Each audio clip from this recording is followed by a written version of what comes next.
పరిశుద్ధుడా, ప్రేమ కలిగిన తండ్రి, కృపగల నాయన మీకు స్తోత్రం. నాయన ఉదయకాలం నుంచి ఇంతవరకు జరిగిన ప్రార్థనలు బట్టి, ప్రార్థించిన బిడ్డలను బట్టి మీకు స్తోత్రములు. మా మనవులన్నీ మీరు ఆలకించున్నారని నమ్మి మీకు కృతజ్ఞతలు చెల్లిస్తుంటున్నాం దేవా. ఇదిగో ప్రభువా, మా సహోదరి సత్యాన్ని మీరు దీవించి నా తండ్రి నీ పక్షమున నిలవబడబోతుండగా నీ బిడ్డని నీ ఆత్మతో నింపి మరి చక్కటి పాట అంత మాత్రమే కాదు చక్కటి వర్తమానం అందించుటకు మీరు సహాయం చేయండి తండ్రి. మరి ప్రభువా, మేమందరం మేలు పొందుటకు మాకు దీవెన ఆశీర్వాదం దయచేయండి. జూమ్ లో పాల్గొన్న ప్రతి ఒక్క సహోదరిని బట్టి మీకు కృతజ్ఞతలు చెల్లిస్తూ యేసుక్రీస్తు నామంలో ఈ ప్రార్థన అంగీకరించమని బ్రతిమలాడి అడిగి వేడుకుంటున్నాము తండ్రి. ఆమేన్. ఆమేన్.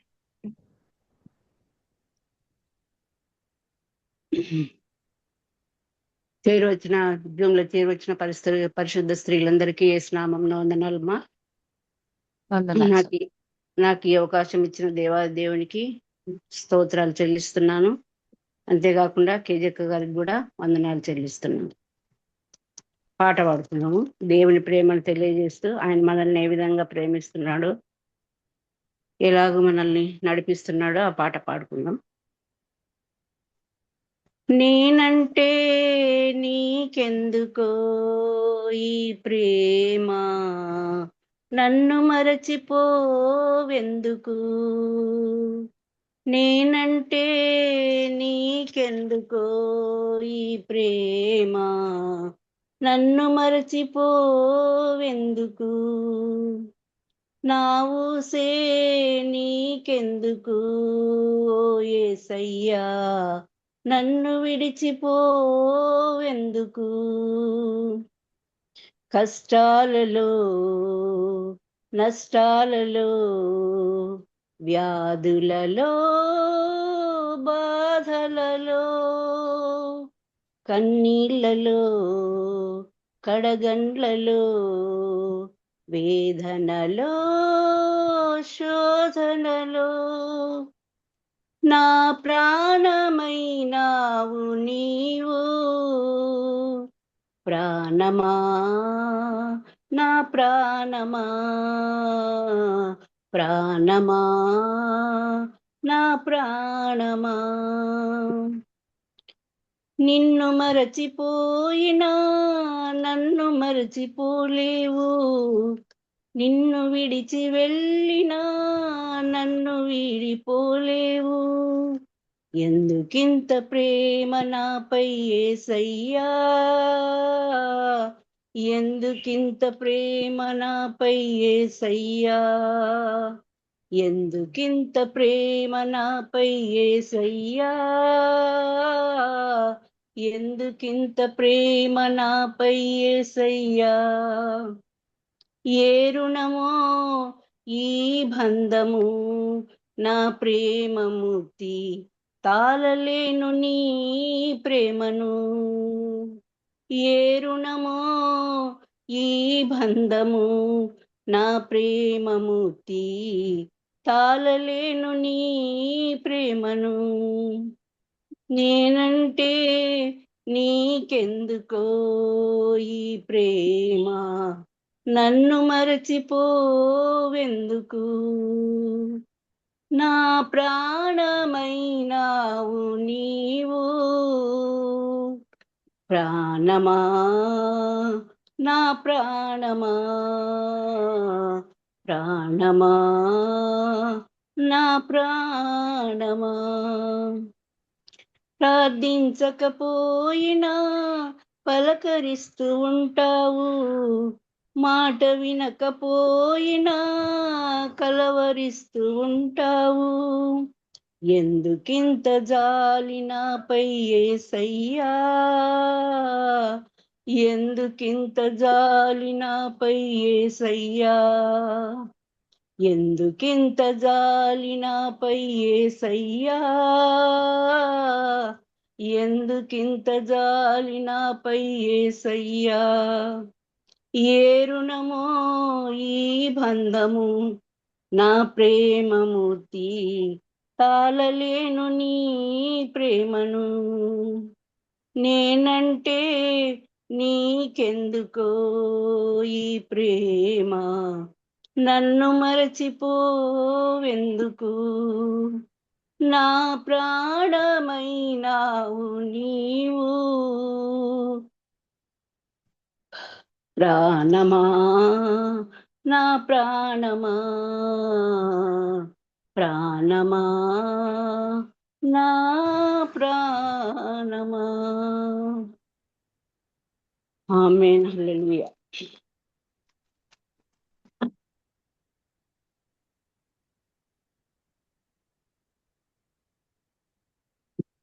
నిజంగా దేవుడు మనల్ని ఎంతగానో ప్రేమిస్తున్నాడు.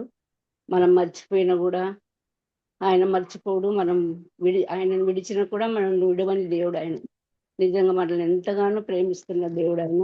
ఆయన రుణము మనం ఎప్పుడు కూడా తీర్చుకోలేం. నిజంగా ఆ రుణబంధాన్ని మనం ఎప్పుడు ఉంచుకోవాలని దేవుడు కోరుకుంటున్నాడు. మనం ప్రార్థించకపోయినా పలకరిస్తూనే ఉంటాడు. నిజంగా మనం ప్రార్థించకుండా ఎక్కడిక్కడ తిరుగుతుంటే మనకు మనసు ఇదిగా ఉంటుంది, ప్రార్థించుకోలేదు, ఈరోజు ప్రార్థించుకోలేదని. కాబట్టి ప్రభు మనం ప్రార్థించకపోయినా మనతోనే ఉంటాడు. మన మాట వినకపోయినా మనల్ని కలవరిస్తూనే ఉంటాడు మన ప్రభు.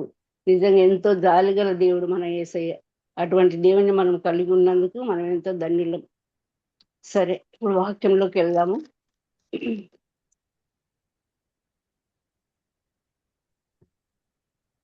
కొన్ని క్విజ్ క్వశ్చన్స్ అడుగుతాను, చెప్పండి. సత్యమును నమ్మక దుర్నీతి యందు అభిలాష గల వారందరూ ఏమి పొందుదురు? సత్యమును నమ్మక దుర్నీతి యందు అభిలాష గల వారందరూ ఏమి పొందుదురు?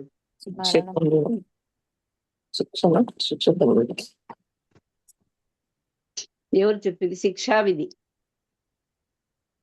అసత్యం అసత్యమైన వ్యర్థ దేవతల యందు లక్ష్యం ఉంచు వారు దేనిని విసర్జించుదురు? తమ జీవనాధారం విసర్జించదు. కృపాధారం. తమ కృపాధారం విసర్జిస్తారు. యేసుక్రీస్తు సమస్త ప్రధానులకును అధికారులకును ఏమై ఉన్నాడు? శిరస్సు. శిరస్సు అయింది. కరెక్ట్. పాపం చేయి ప్రతివాడును డాష్ అతిక్రమించును? అతిక్రమించు. ధర్మశాస్త్రము దేనిని పుట్టిస్తుంది? ఉగ్రతను పుట్టిస్తుంది. కొండెగాని నాలుక ఏమి కలిగించును? జగడం. కష్టజీవులు కొద్దిగా తినను ఎక్కువగా తినను ఏమి నొందుదురు? పొందుదురు. ప్రతివాడు అన్నపానములు పుచ్చుకొనుచు తన కష్టార్జితం వలన సుఖం అనుభవించుట దేవుడిచ్చు డాష్. ఆశీర్వాదాలు. కాదు. దేవుడిచ్చు బహుమానం. బహుమానం. దేవుడిచ్చు బహుమానం. Very good. దేవుడిచ్చు బహుమానం. తర్వాత చిరకాలము యెహోవా మందిరంలో నేను నివాసం చేసేది అన్నది ఎవరు? దావీదు మహారాజు. యోహాను దేనికి సాక్ష్యం ఇచ్చాను? సత్యమును ఇచ్చి సాక్ష్యం ఇచ్చాను. ఆత్మ సంబంధమైన కృపావరమైనను మీకిచ్చుటకు మిమ్మల్ని చూడవలనని మిగులు అపేక్షిస్తున్నాను అని పౌలు ఎవరితో చెప్పినాడు? తిమోతితో. పౌలు కొరింథీ సంఘం. ఆత్మ సంబంధమైన కృపావరం ఏదైనాను మీకిచ్చుటకు మిమ్మల్ని చూడవలనని మిగులు అపేక్షించుతున్నాను అని పౌలు ఎవరితో చెప్పాడు? కాదు కాదు ఫిలిప్పీ సంఘం. కాదు, రోమీలకు చెప్పినాడు. దేవుని కృపావరము ప్రజ్వలింప చేయవలనని పౌలు ఎవరికి జ్ఞాపకం చేసినాడు? తిమోతికి. ఆకాశం నుండి డాష్ పారజూచును? నీతి. నీతి కరెక్ట్. భూమిలో నుండి ఏది మొలుచును? సత్యము. సత్యం మొలుచును. పరలోకం నుండి అబ్రహామా అని పిలిచింది ఎవరు? దేవదూత యెహోవా దూత. యెహోవా దూత. యెహోవా ఎదుట పరాక్రమం గల వేటగాడు ఎవరు?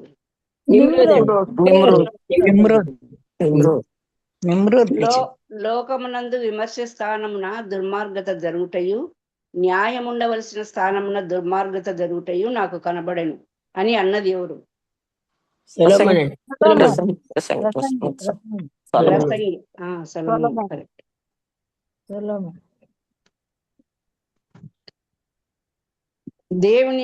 దేవుని సన్నిధిలో ఏది చెడిపోయి ఉండేను? భూలోకము చెడిపోయి ఉండేను. భూలోకము దేనితో నిండి ఉండేను?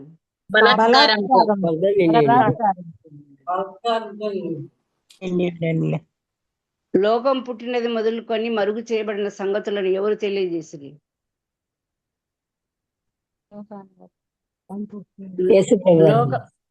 లోకం పుట్టినది ఎవరు చెప్పింది?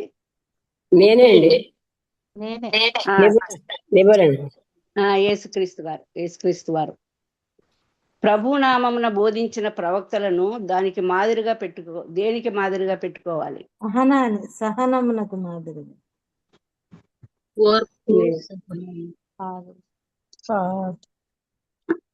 రెండు విషయాలు ఉన్నాయి. ప్రభునామమున బోధించిన ప్రవక్తలను దేనికి మాదిరిగా పెట్టుకోవాలి? రెండు విషయాలు ఉన్నాయి. యాకోబు పత్రికలో ఉంది.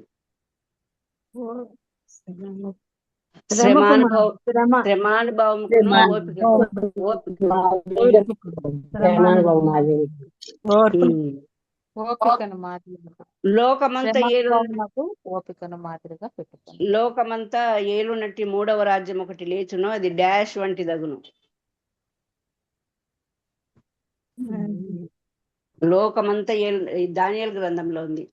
లోకమంతా ఏలునట్టి మూడవ రాజ్యం ఒకటి లేచును, అది డాష్ వంటి దగును. ఇత్తడి వంటిది. ఇత్తడి వంటిది. కరెక్ట్. కొత్త నిబంధనకు మధ్యవర్తి ఎవరు? కాలేబ్ అనే పదానికి అర్థం ఏంటి?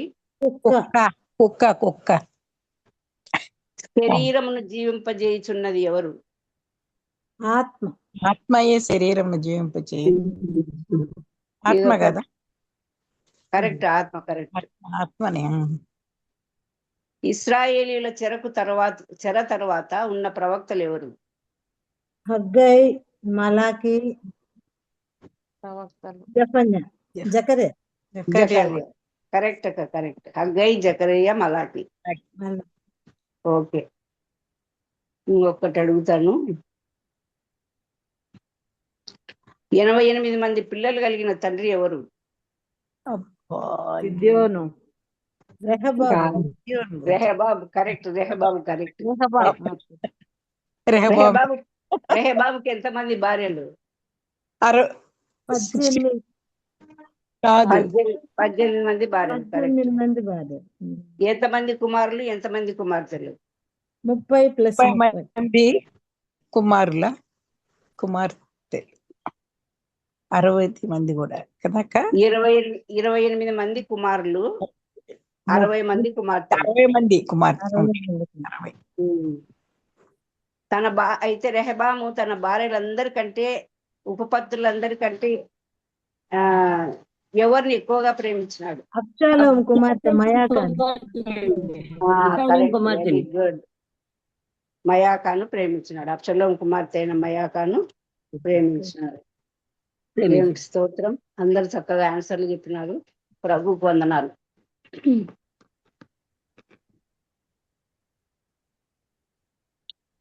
ఈరోజు మన వాక్య ధ్యానాంశం నిమిత్తము లూకాసు వార్త 2వ అధ్యాయము 25 నుంచి 38 వచనాలు చదువుకుందాం. ఎవరైనా చదవగలరా? సహాయపడగలరా? లేకపోతే నేను లూకాసు వార్త 25 నుంచి 38 వరకు అక్క. యెరూషలేమునందు సమయోనను ఒక మనుష్యుడుండెను. అతడు నీతిమంతుడును భక్తిపరుడునై ఉండి ఇశ్రాయేలు యొక్క ఆదరణ కొరకు కనిపెట్టువాడు. పరిశుద్ధాత్మ అతని మీద ఉండెను. అతడు ప్రభువు యొక్క క్రీస్తును చూడక మునుపు మరణము పొందడని అతనికి పరిశుద్ధాత్మ చేత బయలుపరచబడి ఉండెను. ఆత్మవశుడై అతడు దేవాలయంలోనికి వచ్చెను. అంతటా ధర్మశాస్త్ర పద్ధతి చొప్పున ఆయన విషయమై జరిగించుటకు తల్లిదండ్రుల శిశువు అయిన యేసును దేవాలయంలోనికి తీసుకుని వచ్చినప్పుడు అతడు తన చేతులతో ఆయనను ఎత్తుకొని దేవుని స్తుతించుచు ఇట్లనెను, నాథా, ఇప్పుడు నీ మాట చొప్పున సమాధానముతో నీ దాసుని పోనిచ్చుచున్నావు. అన్యజనులకు నేను బయలుపరచుటకు వెలుగుగాను, నీ ప్రజలైన ఇశ్రాయేలుకు మహిమగాను, నీవు సకల ప్రజల ఎదుట సిద్ధపరచిన నీ రక్షణ నేను కన్నులారా చూచితిని. యోసేపును ఆయన తల్లియు ఆయనను గూర్చి చెప్పబడిన మాటలను విని ఆశ్చర్యపడిరి. చాలమ్మా.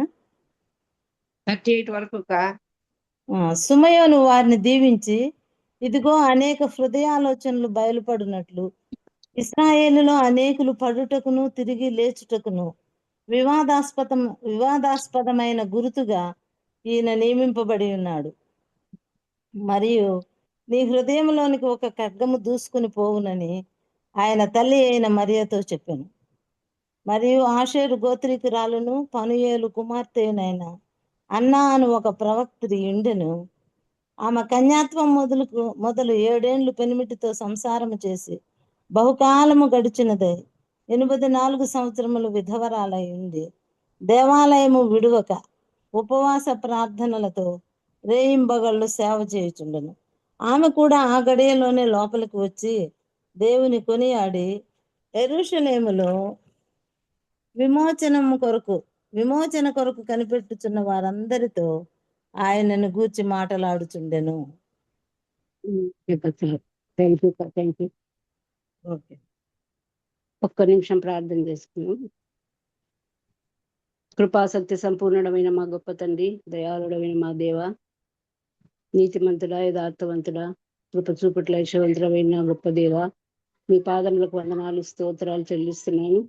ఈ సాయంకాలంలో ప్రభువా, అయోగ్యురాలనైన నన్ను మీరు ఎన్నుకొని ప్రభువా, నాకు ఈ విధంగా మీ వాక్యం చెప్పడానికి ఇచ్చిన సమయాన్ని బట్టి మీకు వందనాలు, స్తోత్రాలు చెల్లిస్తున్నాను. ఏ మాత్రం యోగ్యత లేదు ప్రభువా, నేను ఏ మాత్రం చెప్పలేను తండ్రి. అయినా కూడా మీరు నన్ను ప్రేమించి నన్ను నిలబెట్టిన విధానాన్ని బట్టి మీకు వందనాలు, స్తోత్రాలు ప్రభువా.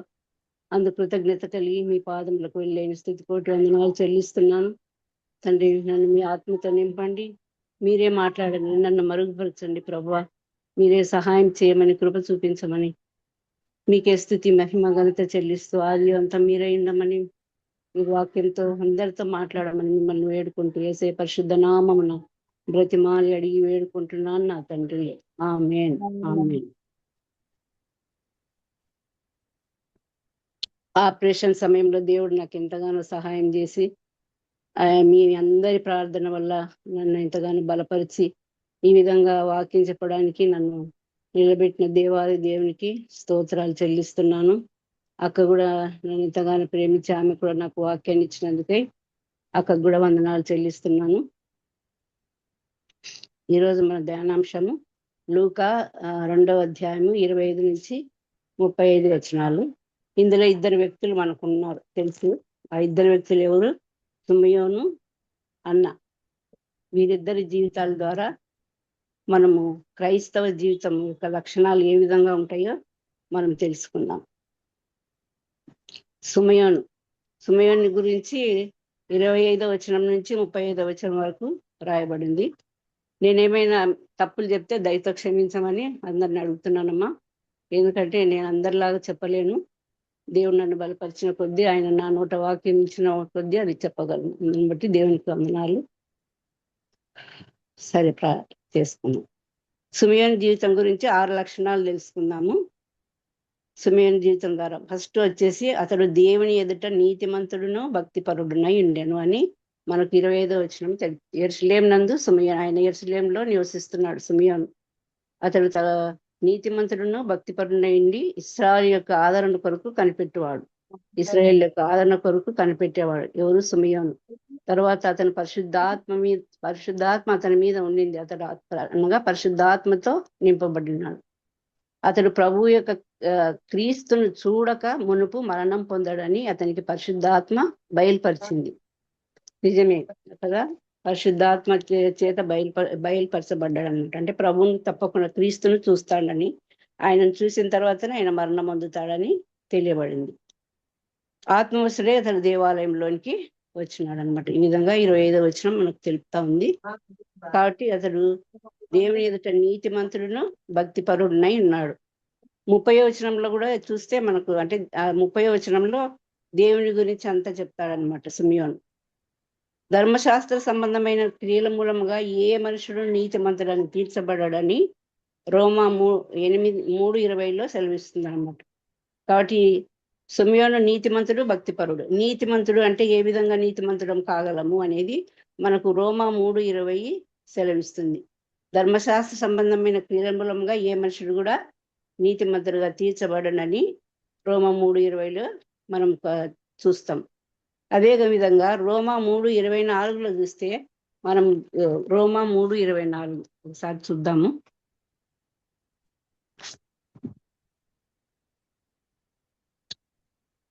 చదువుతారా అమ్మా ఎవరన్నా?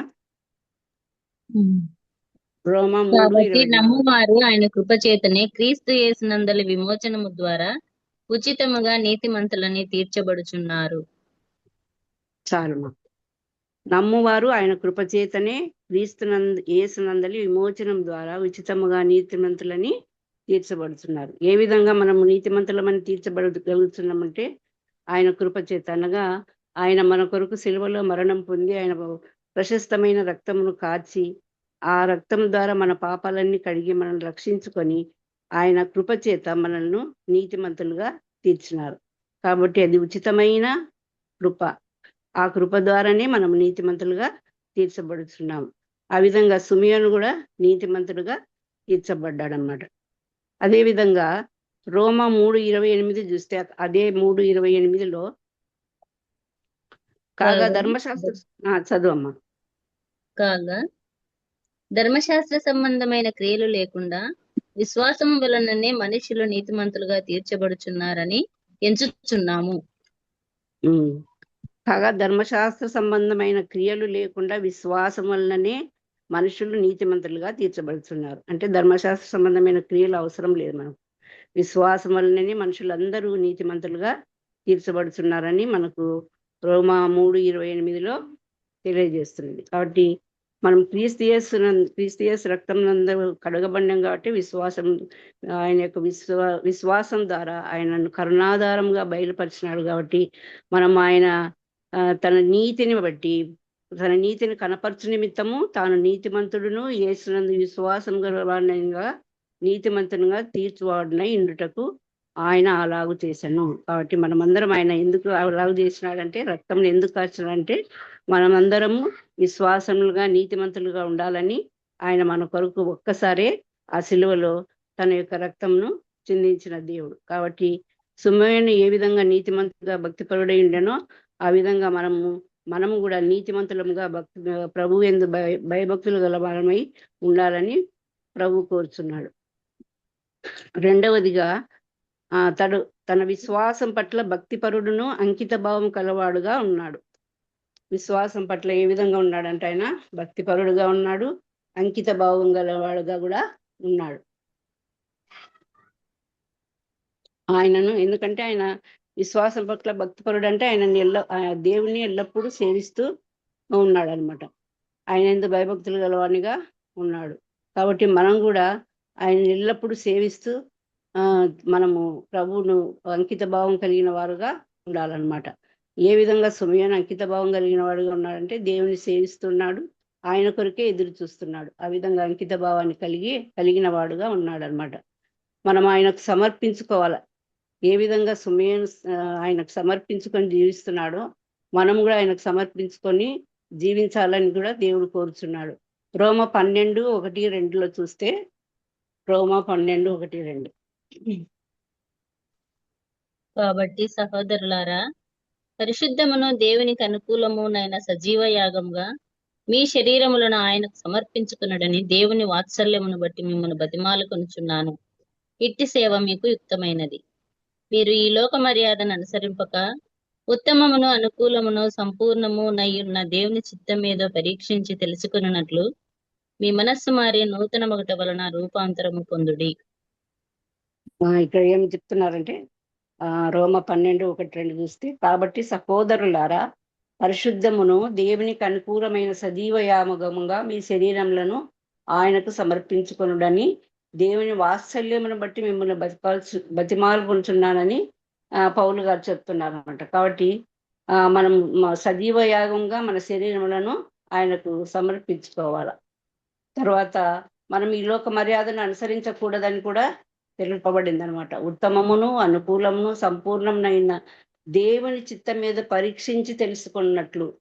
నిజంగా మనం ఈ లోక మర్యాదను ఎప్పుడు కూడా అనుసరింపకూడదు. ఈ లోకము అశాశ్వతమైనది. కాబట్టి మనం ఉత్తమమైన దాన్ని ఎన్నుకోవాలా, ఆయనకు అనుకూలంగా జీవించాలా, సంపూర్ణమైన వారంగా దేవుని చిత్తం మీద తెలుసుకొని ఆయన చిత్త ప్రకారం మనం జీవించాలి. మన చిత్తం, మన మాటలు, మన ఇది కాదు, ఆయన చిత్తమే మన జీవితంలో ఎల్లప్పుడూ జరగాలని మనము ఆయనకు సమర్పించుకొని జీవించే వారంగా ఉండాలన్నమాట అని మనకు సుమయన్ ద్వారా తెలుసుకుంటున్నాం. నెక్స్ట్ 3rd పాయింట్ వచ్చేసి, అతడు క్రీస్తు కొరకు కనిపెట్టువాడు. క్రీస్తు కొరకు కనిపెట్టుకుని వానిగా ఉన్నాడు కాబట్టి పరిశుద్ధాత్మ చేత నింపబడి, అంటే క్రీస్తును చూసిన తర్వాతనే ఆయన మరణం పొందుతాడని తెలియబడింది వాక్యం ద్వారా. కాబట్టి ఆయన ఏ విధంగా క్రీస్తు కొరకు కనిపెట్టుకున్నాడో మనం కూడా క్రీస్తు కొరకు కనిపెట్టుకునే వారంగా ఉండాలా. ఆయన రాకడ కొరకు కనిపెట్టుకొని ఉండాలన్నమాట. క్రీస్తు 2వ రాకడ కొరకు మనము ఎదురు చూసే వారంగా ఉండాలంటే మన జీవితం ఎట్లుండాలా, పరిశుద్ధంగా ఉంటేనే మనం ఆయన కొరకు, ఆయన రాకడ కొరకు ఎదురు చూసే వారంగా ఉంటాం. హెబ్రీ 9:28 చూస్తాం ఒకసారి ఏ విధంగా మనం ఆయన రాకడ కొరకు కనిపెట్టుకోవాలి. హెబ్రీ 9:28. అలాగే క్రీస్తు కూడా అనేకుల పాపములను భరించుటకు ఒక్కసారి అర్పింపబడి తన కొరకు కనిపెట్టుకొని ఉండు వారి రక్షణ నిమిత్తము పాపం లేకుండా 2వసారి ప్రత్యక్షమగును.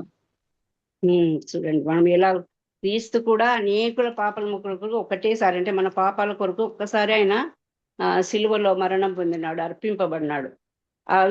కాబట్టి తన కొరకు కనిపెట్టుకొని వారి కొరకు, అంటే మనము ఆయన కొరకు కనిపెట్టుకొని ఉన్నాము కాబట్టి ఆ రక్షణ నిమిత్తము పాపము లేకుండా 2వసారి ప్రత్యక్షమవుతాడు. కాబట్టి ఆ 2వసారి కొరకు, అంటే 2వ రాకడ కొరకు ఆయన 2వసారి ప్రత్యక్షమైనప్పుడు మనం ఆయన కొరకు ఎదురు చూసే వారంగా ఉండాలని ప్రభు కోరుతున్నాడు అనమాట.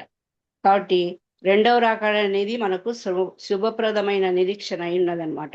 కాబట్టి మనం ఎంతో సంతోషిస్తాం. నిజంగా 2వ రాకడ వస్తే అందరము సంతోషించే వారంగా ఉంటాం. కాబట్టి అది మనకు శుభప్రదమైన నిరీక్షణ అని తీతు 2:13 చెప్తుంది అనమాట. తీతు 2:13 ఒకసారి చూద్దాము.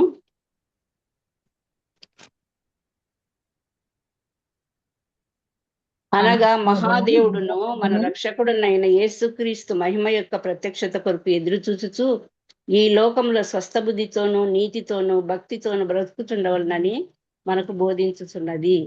పౌలు తీతుకు రాస్తూ ఏమని చెప్తున్నాడంటే, మహాదేవుడును మన రక్షకుడునైన యేసుక్రీస్తు మహిమ యొక్క ప్రత్యక్ష కొరకు మనం ఎదురు చూసాలంటే ఆయన 2వ రాకడ కొరకు మనము ఎదురు చూచే వారంగా ఉండాలి. నిజంగా ఆయన ప్రత్యక్షత మనకెంతో శుభ నిరీక్షణగా ఉంటదన్నమాట.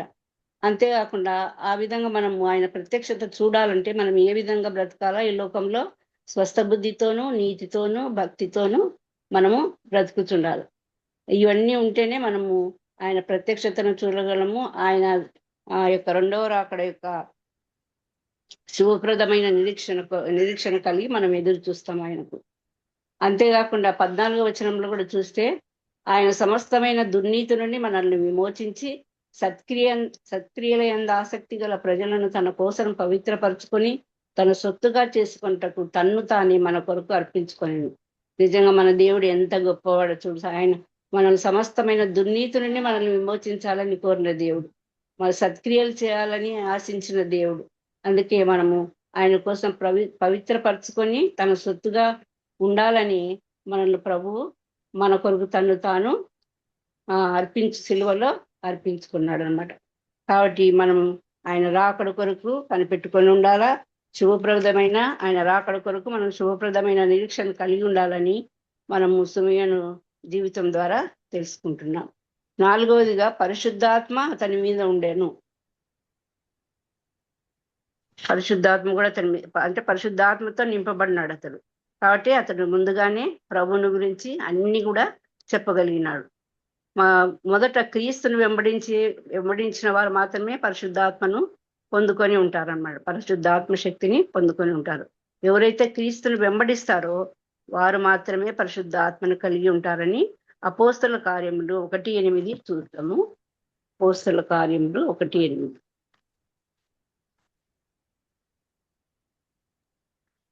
పరిశుద్ధాత్మ మీ మీదికి వచ్చినప్పుడు మీరు శక్తి నొందెదరు గనుక మీరు యెరూషలేములోను యూదయ సమరయ దేశముల ఎందంతటను బూదిగంతముల వరకును నాకు సాక్షులయ్యిందరని వారితో చెప్పాను. ఇక్కడ చూస్తే మనము అయినను పరిశుద్ధాత్మ మీ మీదికి వచ్చినప్పుడు, అంటే ఆ శిష్యులందరూ అక్కడ ప్రార్థనలో ఉన్నారు. ఆ సమయంలో పరిశుద్ధాత్మ మీ మీదికి వచ్చినప్పుడు మీరు శక్తిని పొందెదరు గనుక మీరు, అంటే పరిశుద్ధాత్మ శక్తి ఉన్నప్పుడు తప్పకుండా మనం కాదు, సేవకులందరూ ప్రకటించేవారుగా ఉంటారు. మనం కూడా పరిశుద్ధాత్మ మనలో ఉంటే మనం కూడా ప్రకటించే వారంగా ఉంటామన్నమాట. కాబట్టి వాళ్ళకి ఎక్కడెక్కడ పరిశుద్ధాత్మ శక్తి పొందుకొని ఎక్కడెక్కడ ప్రకటిస్తున్నారంటే, ఎక్కడెక్కడ సాక్షులై ఉన్నారంటే యెరూషలేములోను యూదయ సమరయ దేశంలో అందరితోను బూదిగంతముల వరకును నాకు సాక్షులైందరని వారితో చెప్పింది. నిజమే కదా, ప్రభు పరిశుద్ధాత్మతో నింపబడినప్పుడు ఆయనకు సాక్షులుగా మనము బ్రతుకుతామన్నమాట. అంతేకాకుండా మనము పరిశుద్ధాత్మతో నింపబడినప్పుడు ఇంకా ఏం చేస్తామో చూస్తాము. ఎఫెసీ 5:18 ఎఫెసీ 5:18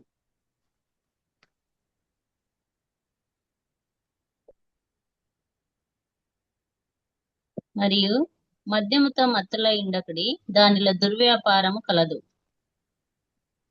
అయితే ఆత్మపూర్ణులై ఉండుడి. మనము అంటే చెడు కార్యాలలో మనం ఉండకూడదు అనమాట. అప్పుడు ఆ చెడు కార్యాలను వదిలిపెడితే మనం తప్పకుండా ఆత్మపూర్ణమై ఉంటాము. ఆత్మపూర్ణమైనప్పుడు సువార్తను ప్రకటించే వారంగా మనం ఇతరులకు వాక్యం చెప్పినప్పుడు ఆ వాక్యము ఫలిస్తుంది అనమాట. కాబట్టి మనము ఎప్పుడు పరిశుద్ధాత్మ సహాయాన్ని కోరుకుంటూ మనం ఏదైనా వాక్యం ఇతరులకు చెప్పినప్పుడు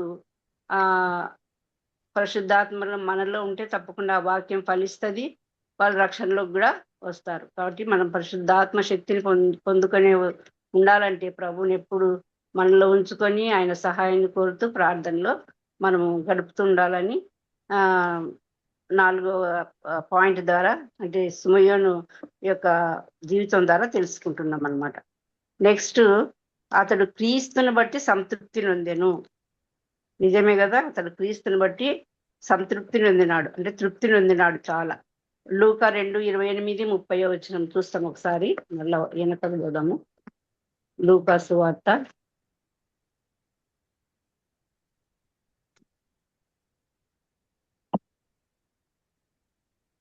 38 ఆంటీ, 2వ అధ్యాయము 28-30.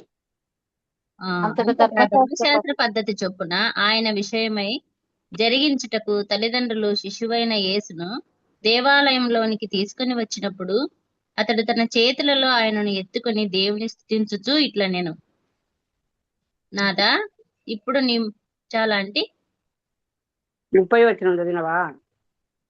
చదివిన 28 నాదా ఇప్పుడు, అది కూడా చదువు. నాదా ఇప్పుడు నీ మాట చొప్పున సమాధానంతో నీ దాసుని పోనిచ్చుచున్నావు.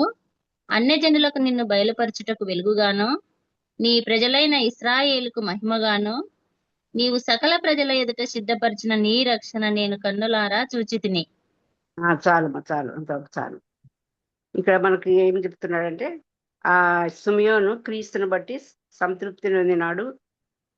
ఏమంటున్నాడంటే, అతడు ఆయన కంటే కోరదగినది ఏదీ లేదని కూడా చెప్తున్నాడు. నిజంగానే ఆయన కంటే కోరదగినది ఏదీ లేదు.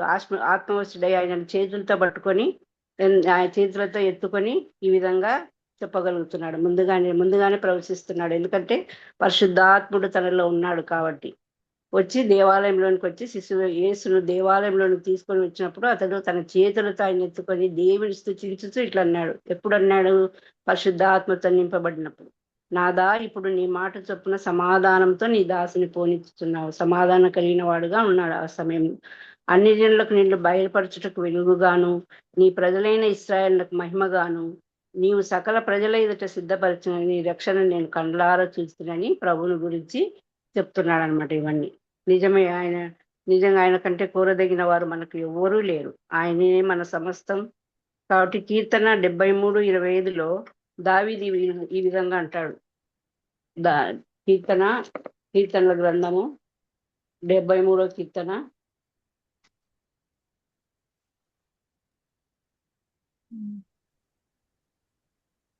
25వ వచనమమ్మా. ఆకాశమందు నీవు తప్ప నాకెవరున్నారు? నీవు నాకుండగా లోకంలోనిది ఏదీ నాకు అక్కరలేదు. సరే చూడండి, అంటే నిజంగా ఆయనను మనం కోరుకుంటే ఈ విధంగా ప్రార్థించగలం. దావీదు భక్తునిలాగా మనం కూడా ప్రార్థించగలం. ఆకాశమందు నీవు తప్ప నాకెవరున్నారు? నీవు నాకుండగా లోకంలోనిది ఏదీ నాకు అక్కర్లేదు. నిజంగా ఆకాశమందు పరలోకమందు ఆయన తప్ప మనకు ఎవ్వరూ లేరు. ఇహమందును పరమందును సమస్తమును ఆయనే మనకు. కాబట్టి మనను నడిపిస్తున్న దేవుడు నీతిమంతుడు, యథార్థవంతుడు, అతి సుందరుడైన నా గొప్ప దేవుడు. నిజంగా ఆయనను మనం ఎప్పుడు కలిగిన వారముగా ఉంటే నిజంగా ఎవ్వరు మనకు అక్కర్లే. ఈ లోకస్తులు కానీ ఎవ్వరు ఈ లోకంలో ఉండేటి ఏ ఆశలు కూడా మనల్ని ఏమి చేయలేవు. కాబట్టి మనం ప్రభువును ఎప్పుడు కూడా ఈ విధంగా ప్రార్థించే వారంగా ఉండాలి. ప్రభు, ఆకాశమందును భూమి అందును సమస్తము నువ్వే నాకు తండ్రి, నువ్వు తప్ప నాకు ఎవరుండాలి ప్రభు. మేము మా శ్రమల్లో, మా కష్టాల్లో, మా బాధల్లో, మా దుఃఖాల్లో ప్రభు నువ్వే మాకు తోడుగా ఉండి మమ్మల్ని ఆదరిస్తున్నావు, ముందుకు నడిపిస్తున్నావు ప్రభు. నిజంగా మనము బాధలో ఉన్నప్పుడు కూడా స్తుతిస్తూ ప్రార్థన చేస్తే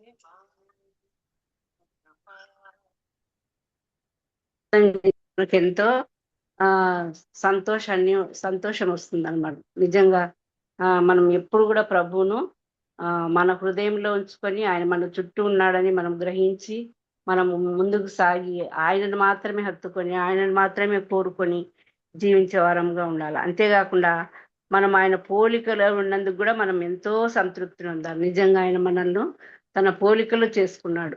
తన స్వారూప్యంలోకి ఆయన మార్చుకొని తన యొక్క జీవాన్ని మనలో ఊదినాడు. నిజంగా దేవుడు ఎంత గొప్ప దేవుడు కదా. మనకు తన జీవాన్ని ఇచ్చి తనలాగా ఉండాలని కోరుకున్న దేవుడు. అంతేకాకుండా తనను మన యొక్క జీవితంలో మన ప్రతి అనుదిన సహవాసంలో ప్రతిరోజు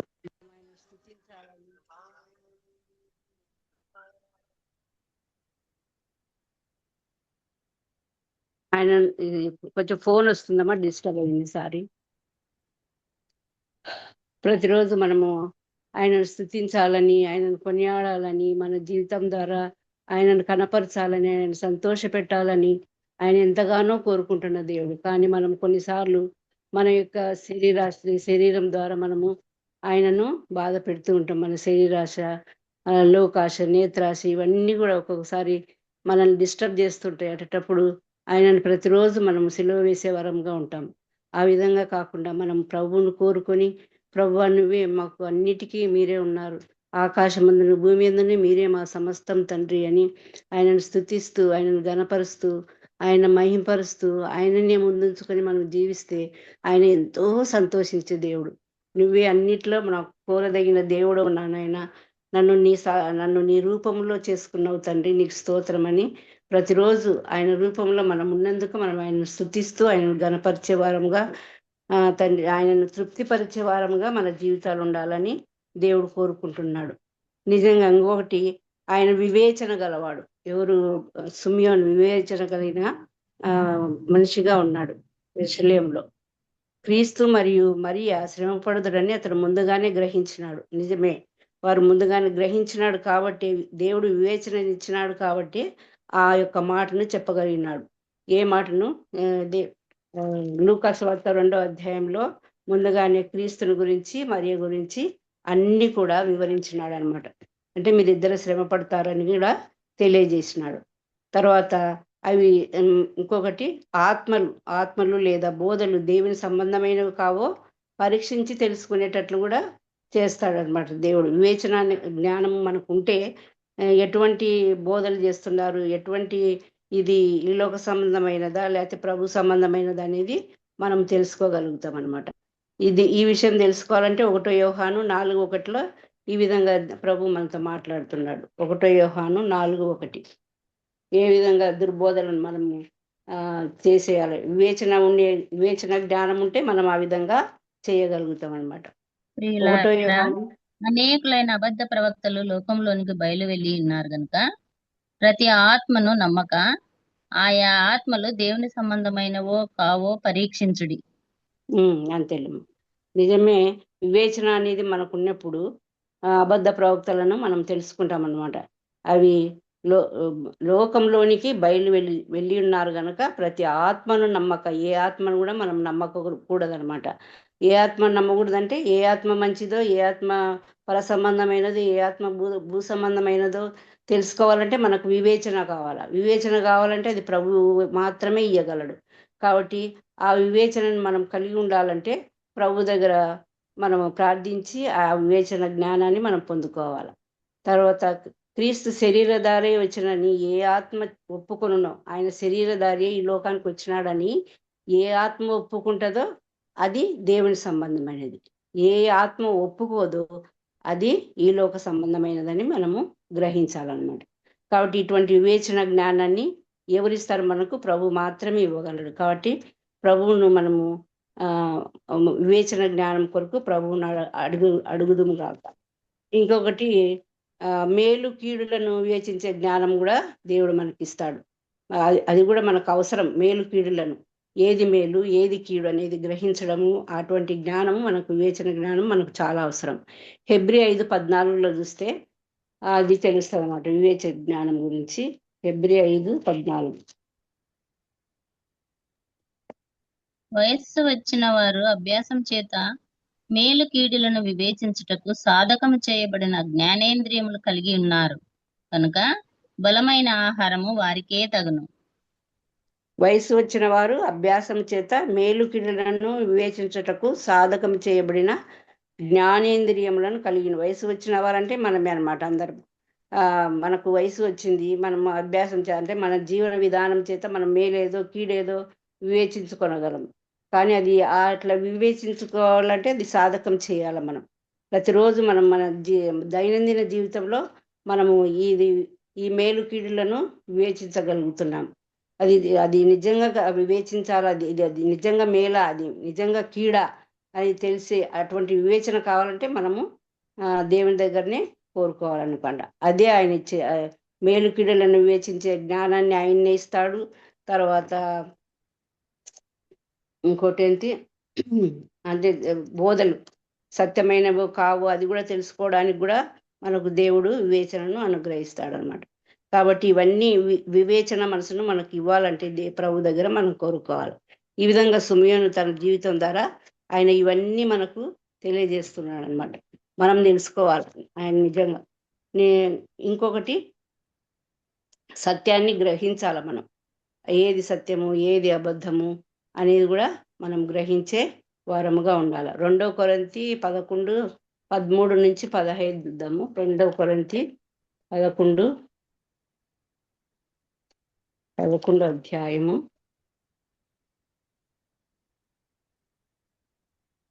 13-15 వచ్చినారమ్మా. ఏలయనగా అట్టివారు క్రీస్తు యొక్క అపస్తుల వేషం వేసుకొనువారై ఉండి దొంగ అపస్తులను మోసగాండ్రగు పనివారునై ఉన్నారు. ఇది ఆశ్చర్యం కాదు. సాతాను తానే వెలుగుదూత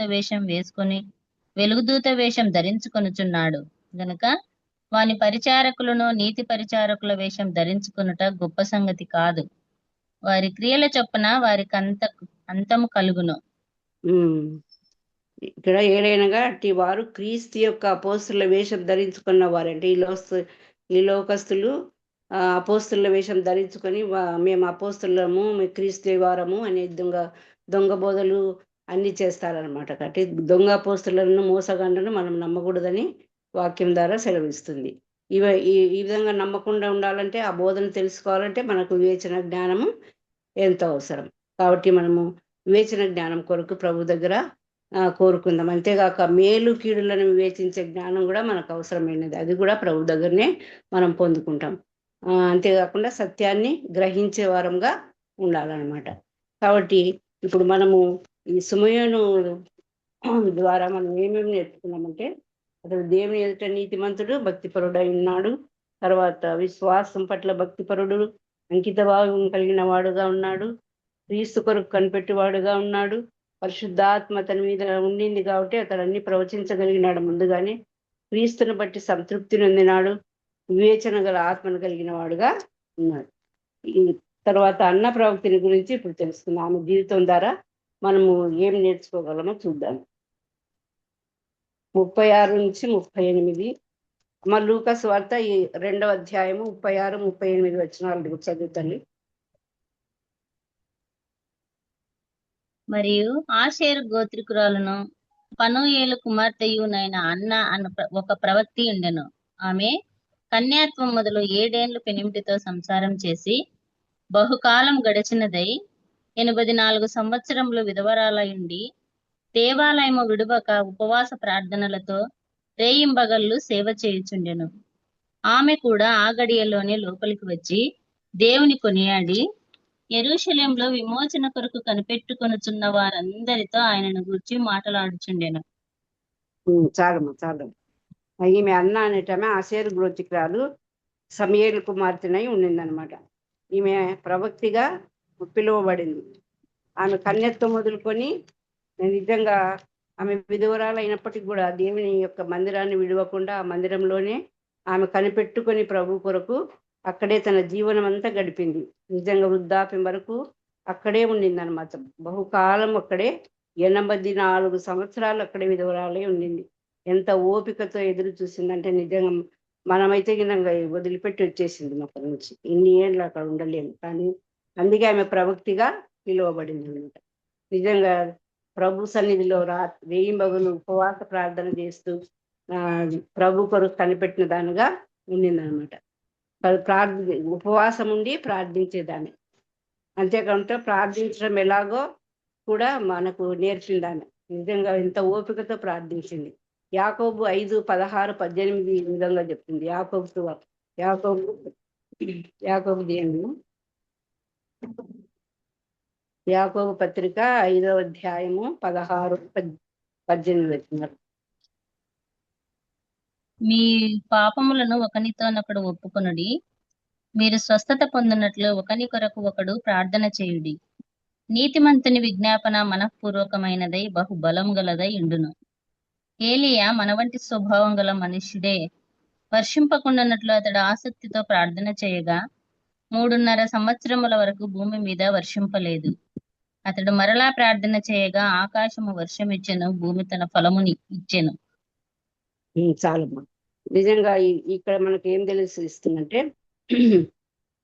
మన పాపాలను ఒకరితో ఒకరు ఒప్పుకోవాలంట. తర్వాత అంతేగాక మనం స్వస్థత నొందాలంటే ఒకరికొకరికి ప్రార్థన చేయాలి. నీతిమంతుని విజ్ఞాపన మనఃపూర్వకమైనది బహు బలము గలదై ఉండను. మనమందరము ఆయన రక్తంలో మన పాపాలన్నీ కడగబడిన వారం కాబట్టి మనం నీతిమంతులుగా తీర్చబడుతున్నాము. కాబట్టి మన విజ్ఞాపన ఎలా ఉండాలంటే మనఃపూర్వకమైనదై బహు బలము గలదై ఉండాలని ఇక్కడ యాకోబు పత్రికలో మనకు తెలియజేస్తుంది అనమాట. కాబట్టి మన పాపాలను ఎప్పుడు కూడా దాచుకోకుండా ఒకరితో ఒకరు ఒప్పుకొని ప్రార్థించుకునే వారంగా ఉండాలా. మనం స్వస్థత నొందాలంటే ఇంకొక బాధలో దుఃఖంలో ఉన్న వారి కొరకు మనం ప్రార్థించే వారంగా ఉండాలి. నిజంగా ఏలియా కూడా మన వంటి స్వభావం గలవాడే. ఆయన మనుషుడే. వర్షం కురవద్దన్నప్పుడు ఆసక్తితో ప్రార్థించి వర్షం కురవద్దన్నప్పుడు వర్షం కురవలేదు. 3.5 సంవత్సరములు భూమి మీద వర్షమే లేదు. మరలా ప్రార్థన చేయగా ఆకాశము వర్షం ఇచ్చింది, భూమి తన ఫలాన్ని ఇచ్చింది అనమాట. ఆ విధంగా ఏలియా వంటి మన వంటి స్వభావం గల ఏలియాని ప్రార్థించినప్పుడు అంటే ఆయన అంత భక్తిపరుడుగా దేవుని విశ్వాసం కలిగిన వాడుగా ఉన్నాడు కాబట్టి ఆ విధంగా చేయగలిగినాడు. మనం కూడా విజ్ఞాపన పూర్వకంగా ప్రార్థించే వారంగా ఉండాలని యాకోబు పత్రిక మనకు తెలియజేస్తుంది అన్నమాట. కాబట్టి ఎల్లప్పుడూ ఒకరికొకరు మనం ప్రార్థించే వారంగా ఉండాలని, ప్రార్థన ఎలాగ చేయాలని కూడా మనకు యాకోబు పత్రిక తెలియజేస్తుంది. మత్తయి 17:21 ఈ విధంగా చెప్తుంది. కొన్ని సమయాల్లో మనం ఉపవాసం ఉండి ప్రార్థించాలంటే మనకు కొన్ని సమయాలు అవసరమైతే, మనకు బాధలు దుఃఖాలు కష్టాలు ఉన్నప్పుడు మనం ఉపవాసం ఉండి ప్రార్థించినప్పుడు మనకు అవసరత ఏదో ఉందో అది మనం ప్రార్థించినప్పుడు తప్పకుండా ప్రభు మనకు మన మొరను ఆలకించి మన ప్రార్థన విని మనకు సహాయం చేసేవాడుగా ఉంటాడనమాట. అంతేకాకుండా మత్తయి 17:21 ఒకసారి చూడమ్మా. అట్లా మత్తయి 17:21 మత్తయి సువార్త. అందుకు ఆయన, మీ అల్ప విశ్వాసం చేతనే మీకు ఆవగింజంత విశ్వాసం ఉండిన ఎడల ఈ కొండను చూచి ఇక్కడ నుండి అక్కడికి పొమ్మనగానే అది పోవును. మీకు అసాధ్యమైనది ఏది ఉండదని నిశ్చయముగా మీతో చాలు చాలురా చెప్పుచున్నానని చాలురా. మీ అల్ప విశ్వాసం చేతనే, అంటే ప్రభు ఇక్కడ శిష్యులతో అంటున్నాడు అన్నమాట. మీ అల్ప విశ్వాసం చేతనే మీరు ఆవగింజంత విశ్వాసం ఉండిన యెడల ఈ కొండను చూచి ఇక్కడ నుండి అక్కడికి పొమ్మనగానే అది పోవును. అంటే ఆవగించేంత ఎత్తుంటుందో మనకు తెలుసు కదా, అంత విశ్వాసం కూడా మనకు లేదని ప్రభు చెప్తున్నాడు అన్నమాట. నిజంగా అంత విశ్వాసం, ఆవగింజంత విశ్వాసం ఉంటే చాలు మనకు ఈ మన పనులన్నీ జరిగిపోతాయి అన్నమాట. కాబట్టి అటువంటి విశ్వాసాన్ని పెట్టుకొని మనము ప్రభు వైపు చూస్తూ మనకు కావాల్సింది ఆయన దగ్గర పొందుకునే వారముగా ఉండాలి. అంతేకాకుండా ప్రభు ఇంకా ఏమంటున్నాడు, మీకు అసాధ్యమైనది ఏది ఉండదని చెప్తున్నాడు అనమాట. నిజంగా ప్రభువుకు అసాధ్యమైనది ఏదీ లేదు, కానీ మనకు కూడా ఆవగింజంత విశ్వాసం ఉంటే మనకు కూడా అసాధ్యమైనది ఏదీ లేదని ప్రభు సెలవిస్తున్నారు. కాబట్టి అటువంటి విశ్వాసాన్ని మనం పొందుకోవాలని, ఉపవాసం ఉండి ప్రార్థించాలని అన్న ప్రవక్తిని జీవితం ద్వారా మనం తెలుసుకుంటున్నాం.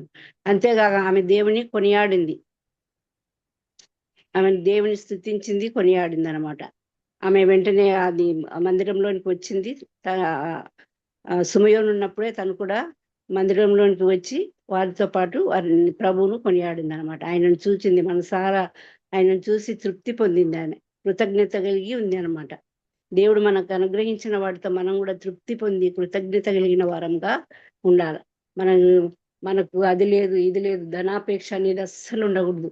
ధనాపేక్ష ఉంటే మనకు తృప్తి అనేది ఉండదు అనమాట, మనశ్శాంతి ఉండదు.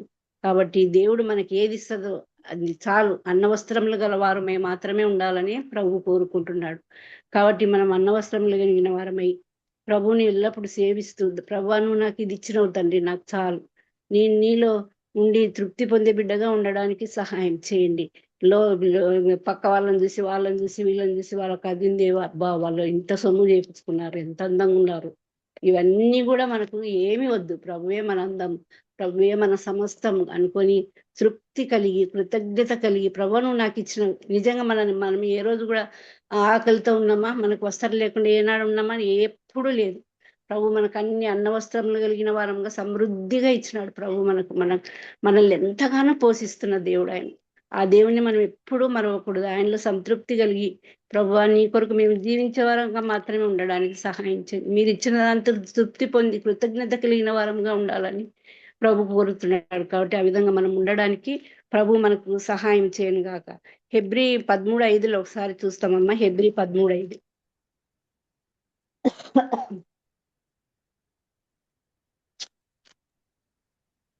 ధనాపేక్ష లేని వారై మీకు కలిగిన వాటితో తృప్తి పొందియుండుడి. నిన్ను ఏమాత్రమును విడువను, నిన్ను నిన్ను ఏమాత్రమును విడువను, నిన్ను ఎన్నడను ఎడబాయను అని ఆయనయే చెప్పాను కదా. చెప్తున్నాడు ఇక్కడ. ధనాపేక్ష లేని వారే ఉండండి, తృప్తి కలిగి ఉండండి అని కూడా దేవుడు. కాబట్టి దేవుడు మనల్ని ఎప్పుడు కూడా ఏమాత్రం విడవను ఎడబాయని దేవుడు. కాబట్టి ఆయన మనం ఎప్పుడు కూడా విడవకుండా తృప్తి పొంది ఆయన వైపు చూస్తే ప్రతిదీ మనకు ఇచ్చే దేవుడుగా ఆయన ఉన్నాడు. కాబట్టి ఆయన అడుగుజాడల్లో మనం నడుస్తూ ఆయన కొరకు, ఆయన ప్రేమను పొందుకుంటూ ఆయన కొరకు జీవించే వారంగా మనం ఉండాలి. నెక్స్ట్ కృతజ్ఞతాపూర్వకంగా ప్రార్థించాలి. కృతజ్ఞత కలిగి నిజంగా అంత కృతజ్ఞత కలిగి ప్రార్థించాలని ఫిలిప్పీ 4:6 మనకు చెప్తుంది అనమాట. ఫిలిప్పీ 4:6 చూడండి ఒకసారి.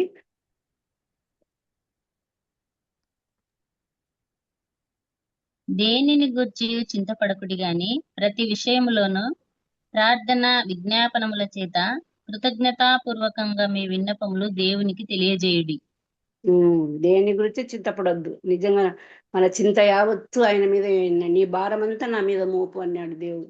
కాబట్టి మన చింతలు, మన భారాలు ప్రతిదీ ఆయన పైన వేసి, కొన్నిసార్లు మనము అంటే శరీరంలో ఉన్నాం కాబట్టి కొన్ని అనుమానాలు వస్తుంటాయి, కానీ అప్పుడు వెంటనే ప్రభువుని అడుక్కుంటే ప్రభు సహాయం చేస్తాడు.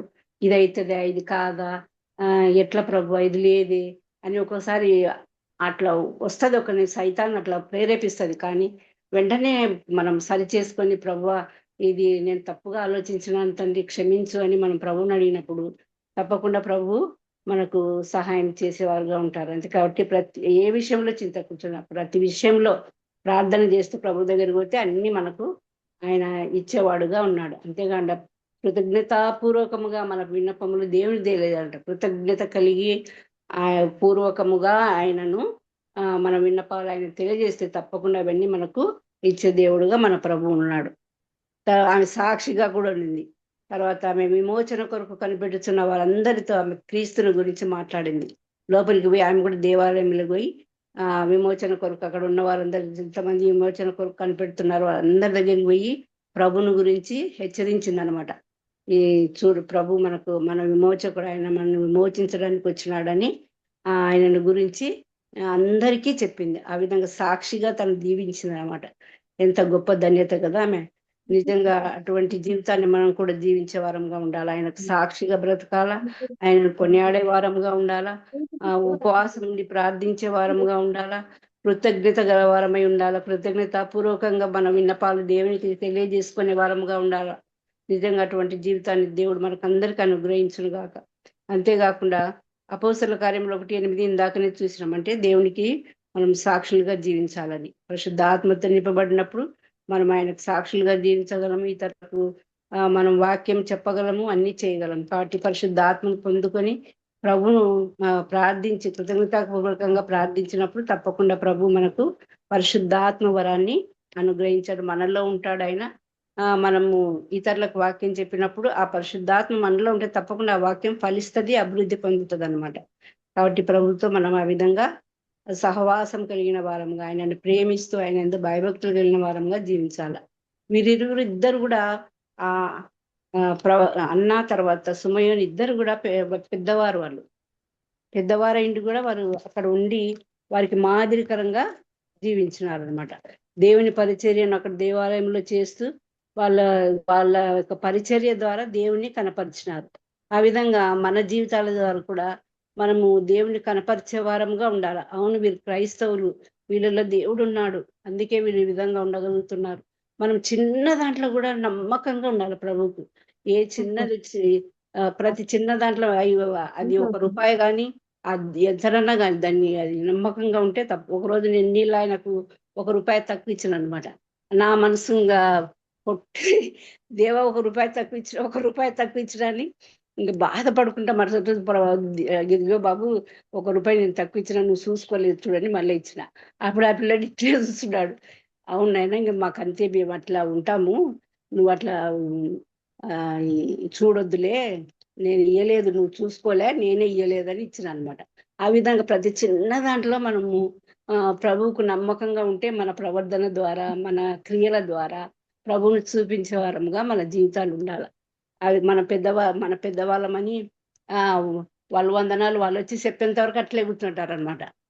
వాళ్ళు వచ్చి చెప్తే అప్పుడు వందనాలు. మనం పెద్దవాళ్ళం అయితే మనం వందనాలు చెప్పకూడదా? మనమే లేచిపోయి వందనాలు చెప్పాలి. నిజంగా కొన్నిసార్లు నేను కూడా అట్లే ఉండే. వాళ్ళు ఆ పిల్ల వచ్చి చెప్తారు అంతవరకు నేను ఇండే కూర్చుంటానని కూర్చుండే. ఆ పిల్ల రాకపోతే నేనే పోయినా మళ్ళా లేచి, దేవుడు నాకు అట్లా పాఠం నేర్పించినాడు. నేనే లేచిపోయి అమ్మ వందనాలు తల్లి అని చెప్పి చక్కగా మాట్లాడి వచ్చేసిన. ఆ విధంగా మనకంటే చిన్నవారైనా కూడా వాళ్ళ దగ్గరికి పోయి మనం వందనాలు చెప్పి మనం వాళ్ళతో సహవాసం కలిగిన వారంగా ఉండాలి. కాబట్టి మనల్ని మనం తగ్గించుకోవాలి. మన ప్రభు ఏ విధంగా తగ్గించుకొని బ్రతికినాడో మనం కూడా ఆ విధంగా తగ్గించుకొని బ్రతకాలి. నిజంగా ఆయన దీనుడై ఈ లోకానికి వచ్చినాడు కదా, ఎంత తగ్గించుకున్నాడు, అంత గొప్ప తండ్రి, ఎంత తగ్గించుకొని మన కోసం ఈ శరీరధారిగా ఈ లోకానికి వచ్చినాడు.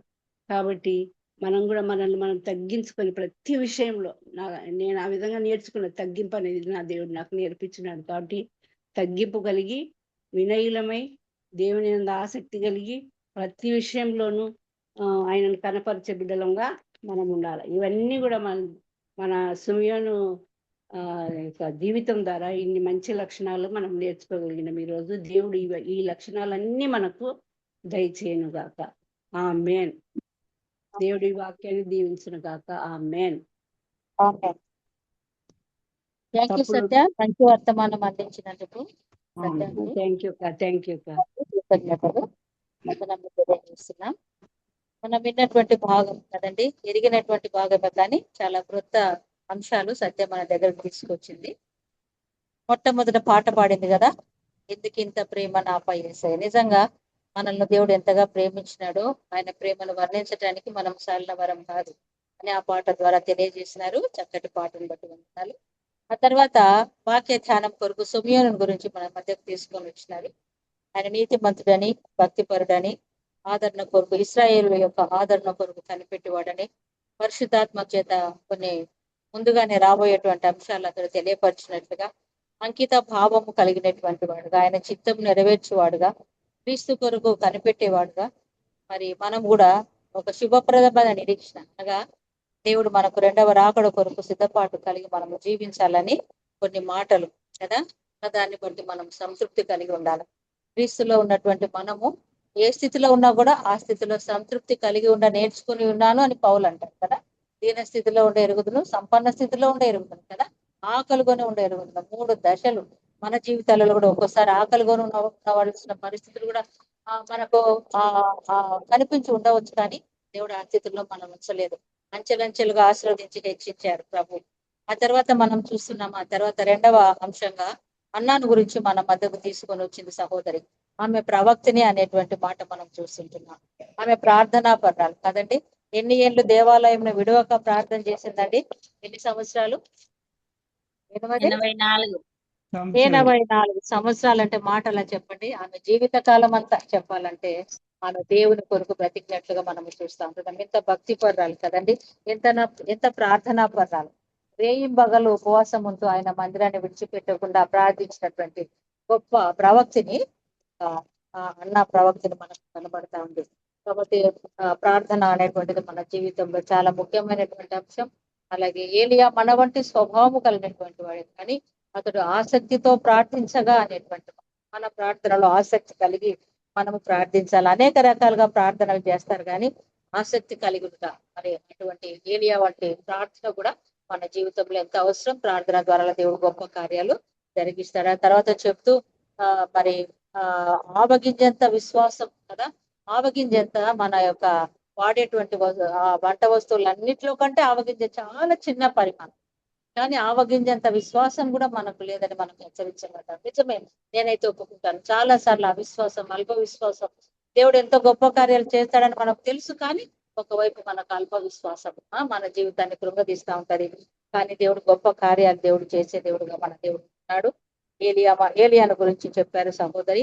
ఆ తర్వాత అన్న ప్రవక్తిని కొనియాడినట్లుగా మనం దేవుని స్తుతించినటువంటి స్త్రీగా, దేవుని కొనియాడినటువంటి స్త్రీగా మనకు ఆశేరు గోత్రికురాలు.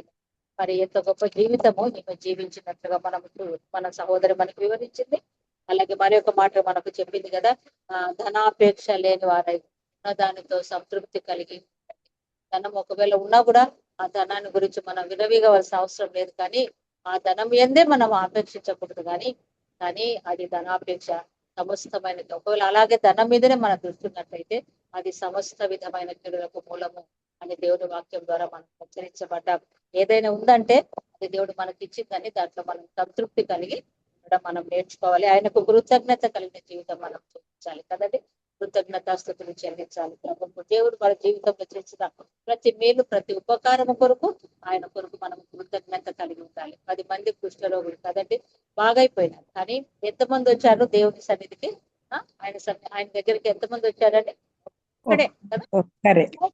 అప్పుడు ప్రభు వదిలిపెట్టాడా? మిగతా 90 ఎక్కడ? ఎంతోమంది నమ్ముకుంటున్నారు, కానీ లోకంలో కలిసిపోతున్నారు. శ్రమలు వచ్చినప్పుడు, శోధనలు వచ్చినప్పుడు, బాధలు వచ్చినప్పుడు, కష్టాలు వచ్చినప్పుడు ఇక లోకంలో మరి స్నేహించి వెళ్ళిపోయినాడు కదండి. దేవుడు ఎరిగినటువంటి వాడు. అలాగే మన జీవితంలో కూడా ఎన్నో శోధనలు వస్తుంటాయి, పోతుంటాయి, రోగాలు వస్తుంటాయి, పోతుంటాయి. అంత మాత్రం చేత మనం దేవుడిని విడిచిపెట్టకూడదు. కృతజ్ఞత భావము కలిగిన కదా. ఆయన మన పట్ల చేసిన మేళ్లకు, ఆయన మనకి ఇచ్చిన రక్షణ కొరకు, ఆయన కొరకు మనం కృతజ్ఞత దినము ఆయనకు కృతజ్ఞత చెల్లించుకుంటూ మనం తగ్గింపు జీవితం కదా. దీన స్వభావం మనం